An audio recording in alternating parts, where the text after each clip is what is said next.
今年人民币不断的跌了非常多，甚至现在中国不同部门都要出面说话，表示要维持人民币稳定。但是就算不同官方部门连续发言之后，人民币也是持续下跌。到底人民币为什么会下跌？对中国产生的影响是正面还是负面？持续下跌对未来中国或是国际上的投资又有什么需要注意的呢？今天就和大家详细的分析和拆解。大家好，我是奇葩爸张志云，在这个频道里我会分享我投资了股票30年的经验和心得，希望帮助大家避开股灾，找到10倍股，让财富滚雪球。记得订阅并打开旁边的小铃铛，那你就不会错过我们视频的上传和直播的通知咯。首先，人民币下跌是十分正常的，那为什么呢？因为自从2022年4月开始，美国正式进入加息状态，在美国的通胀十分之高，但经济又不差，所以他们需要进入一个实行紧缩货币政策的时代，就是加息和缩表，也等同于从市场抽走美元资金。但同时在世界的另一个地方，中国却面临着经济不好，同时通胀也消失，甚至出现通缩的情况。在这个情况下，中国央行便需要采取一个较宽松的货币政策，例如降准、降息等的政策措施，去刺激市场资金的流动，增加所谓的活水、资金的流动性、货币的供应量，增加逆回购等等。说到这里，为大家打个比喻，就是现在有2个水缸连在一起，一个是美国，一个是中国。中国现在在实行宽松政策，俗称为放水，那放出来的水自然就会流到另一个水缸，而且现在是加上另一个水缸正在抽水上来，放水再加上抽水，流入美国水缸的水自然会有更多。这就是我们看到不断有资金从人民币市场流入到美国市场，即是等于卖人民币，然后去买美金。因为美国国债的收益率对比中国国债收益率要高，聪明的投资者当然会选择把以往购买的国债卖掉，然后跑去一个能够收取更高利息的地方。当然，以上情况不单只出现在中国、日本、台湾等，很多地方都有出现，大同小异，大家都是同一个原因，因为这些地方的货币政策相对美国较为宽松，甚至欧洲加息的步伐也是慢于美国，所以资金都流向美国这个大水缸，并不存在所谓的阴谋论。这种情况其实是十分正常的，大家不要被忽悠了。好，说完这部分，再回到中国不同部门为什么只是说人民币要稳定，而没有说人民币要升值，只是币值不能太过波动，为什么呢？首先，我们要清楚人民币下跌到底对中国是好处还是坏处？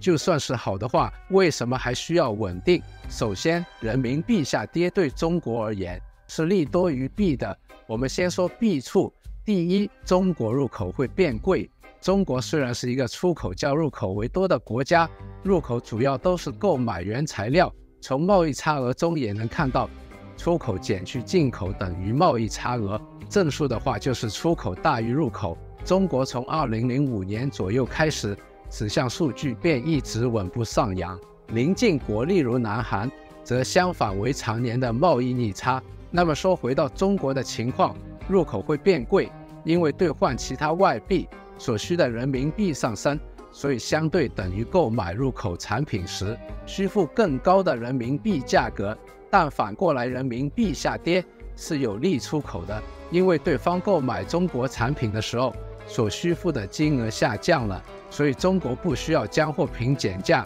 再加上现在和中国竞争的国家货币其实也同时在贬值，所以人民币也必须要贬值以保持竞争力。所以第一点，在入口和出口这方面，出口带来的优势对比入口所带来的缺点更多。第二点，中国现在是面临通缩的威胁，虽然只有其中一个月是通缩，消费者物价指数少于0谓之通缩，尽管其他月份不是负数，但也是相当接近0。当人民币贬值之后，购买的进口原材料价格上升，相对而言是会为中国带来通胀的压力。在这边科普一下给大家，通胀是过高才不好的，2%的通胀对国家而言是最健康的。中国现在是刚好低于2%。打个比方说，通胀和通缩就是一个人的肥胖程度，2%的肥胖度是最健康的，多过了便需要减肥，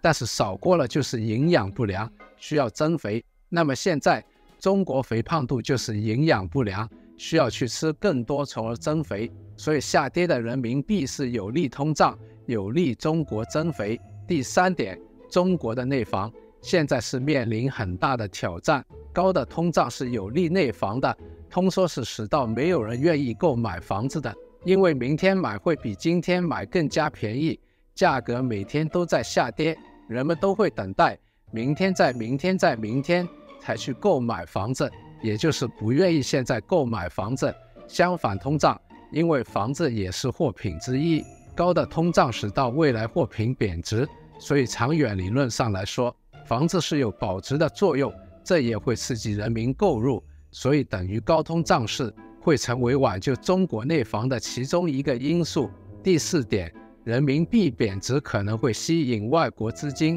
再次来到中国投资，进行 foreign direct investment， 也就是所谓的外商直接投资，到中国设立工厂，开设分公司来开拓市场等等。举个例子，就是麦当劳在亚洲国家投资，从而增加该在亚洲地区的门市数量，所以大家会看到麦当劳的数目一直在增加。那么说了这么多人民币贬值会带来的好处，为什么中国官方部门还要发言强调必须提升人民币汇率的稳定度？为什么不让人民币疯狂贬值？这样不是更好吗？刚刚有提到的，贬值会令到入口变贵，在这种情况下，中国一些主做入口生意的公司压力会上升，再加上如果币值波动太强，会使他们压力倍增，出现巨大亏损，甚至倒闭。举个例子，就是有100间公司，有90间公司因为货币贬值，所以收益很开心，但有10间公司是直接死掉，政府也不能够直接让他们死掉，只能够取其平衡，最基本也要10间公司不是直接死掉，也起码说是令其能维持营运，所以政府部门会发言希望稳定汇率。明白到这一点后，我们也能够知道人民币长期趋势也会是贬值的机会多于升值。那对于投资有什么呢？中国人民币贬值对于一些中国公司 A 股市场上的，而且是赚取全世界盈利的话，是十分有利的。同样的道理做是日元贬值，对日本公司是有利的，但是对香港上市的中国企业，又或者美国上市的中概股是不利的，因为他们大多数赚取的人民币折算回到港元或者美元会变少，但是他们的股票价格却是使用港元或者美元计算，所以股价会有下调的压力。A 股市场就没有这个问题，所以今年的 A 股市场是相对跑赢 H 股市场，也就是中国股票市场跑赢香港股票市场和中概股。所以我们要留意的是出口多而且入口少的公司的股票，那些公司便或许是潜在的 10x 能够上涨10倍的股票。